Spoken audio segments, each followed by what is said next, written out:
Okay, the Supreme Court has come down heavily on the central government today when it was hearing a petition as far as the oxygen supply is concerned. In fact, speaking specifically about Delhi, the Supreme Court has said that the national capital was allocated 490 metric ton when its revised requirement on April 20th was 700 metric ton.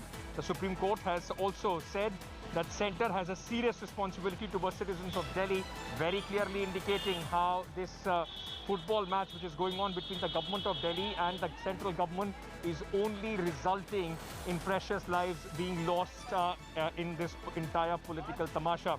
Now, my colleague Nalini is joining us, but before I go to Nalini, I very quickly, ladies and gentlemen, want to just tell you some very scathing remarks and observations have been made by the Supreme Court today. It is imperative that these questions which have been asked of the Modi government, of the central government, are answered. Let me just very quickly tell you what all are the observations and questions which have been asked by the Supreme Court of India of Prime Minister Narendra Modi's government at the centre. The Supreme Court has asked why Delhi not given oxygen when it had asked for it, the increased quota. The court has also said why Delhi was allocated 490 metric ton when the demand had already shot up to 700 metric ton.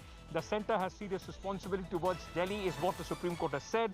The Supreme Court also asked, explain the rationale behind differential vaccine prices, because remember the government had said that now the states and centres will have, the states and the private hospitals will have to directly buy from the vaccine manufacturers. Why should there be two prices for the vaccine in the one country and there cannot be any clampdown on information? This is a very important observation which has been made by the Supreme Court, because in states like Uttar Pradesh, Yogi Adityanath government is going after, in fact, people, those who are putting out SOS calls for oxygen or are giving information about emergency measures or even giving out information about hospitals struggling. They are under complete clampdown as far as Uttar Pradesh is concerned. Nalini is joining us. Nalini, today was a day when the court came down heavily on the central government. Apart from all these remarks, what major questions has been asked and what is the way forward from here? What is going to happen in this case tomorrow? Well, Ankit, what needs to be understood is that there are parallel proceedings going on before the Supreme Court as well as the Delhi High Court on similar issues regarding the lack of oxygen supply in Delhi as well as other states, along with, of course, supply of essential drugs during these COVID times.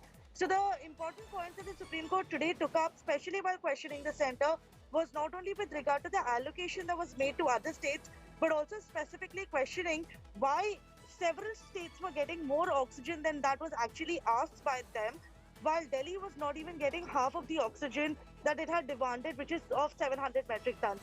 So the central government has been asked to file a detailed affidavit regarding the entire oxygen supply before the Supreme Court. The hearing is going to be scheduled for the 10th of May, but some very important messages coming in from the Supreme Court, even pertaining to the Uttar Pradesh government, where the Supreme Court has said that it should be a message sent across to all states that if any action is taken or any harassment is caused to any citizen who is asking for help, asking for an oxygen cylinder or a hospital bed on social media, if any action is taken against them, then the Supreme Court will consider it as a contempt of the highest court of the country. So a very strong message going out to all the states who have been taking action against individual citizens, stating that the state is being defamed on social media or across media channels. In addition to that, the Supreme Court also asked the Delhi government and the centre to coordinate and work together to ensure that Delhi is pulled out of its crisis as early as possible. Yes.